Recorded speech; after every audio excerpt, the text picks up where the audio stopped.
Hello everyone, welcome to my channel The Talkative Tailor.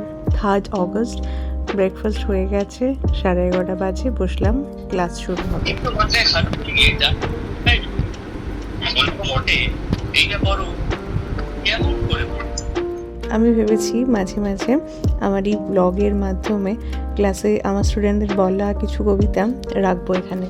শুধু কবিতা কেন, কবিতা ছাড়াও ওরা আরও অনেক কিছু শেখে, সেটা তোমরা ওদের থেকেই সরাসরি জানতে পারবে।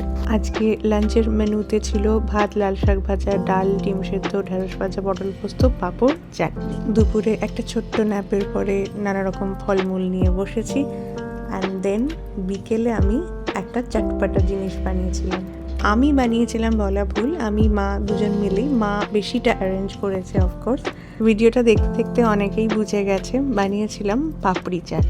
বাইরের হাবিজাবি খাবারের মধ্যে পাপড়ি চাট যে আমার খুব ফেভারিট তা না, কিন্তু পাপড়ি চাটের এই পাপড়িগুলো রিসেন্টলি আমাকে একজন দিয়েছিল, তো ভাবলাম বাড়িতে চাট বানিয়ে খাওয়া যায়। প্রচুর কিছু অ্যারেঞ্জমেন্টস ছিল, যেমন মটর ডাল সেদ্ধ, আলু সেদ্ধ, পেঁয়াজ, লঙ্কা, টমেটো, ওদিকে চাট মশলা, ধনেপাতা, দই, তেঁতুলের চাটনি বানিয়েছিল মা। মানে একমাত্র পাপড়িটাই বাইরে থেকে কেনা, আদারওয়াইজ সব কিছুই বাড়ির। তো এখানে পরপর কি দেওয়া হচ্ছে সেগুলো তো দেখাই যাচ্ছে। বিট নুন, ওদিকে ঝুরি ভাজা, সব দিয়ে একটা মানে সুস্বাদু, মানে দুর্দান্ত একটা চটপাটা ব্যাপার খাওয়া হলো আর কি সন্ধ্যায়।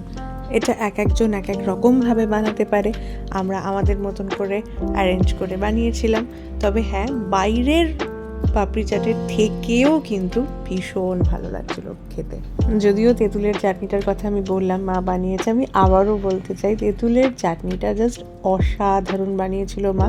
এর সাথে আরও অনেক কিছুই দেওয়া যেত, বাট ব্যাপারটা এমনি অনেক হেভি হয়ে গেছে।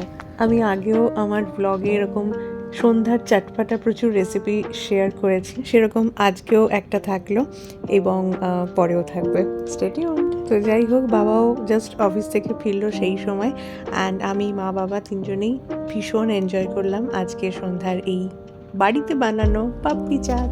দেন ইভিনিংয়ে আমার আরেকটা ক্লাস ছিল, আমি বসলাম, মা একটু চা করে দিল।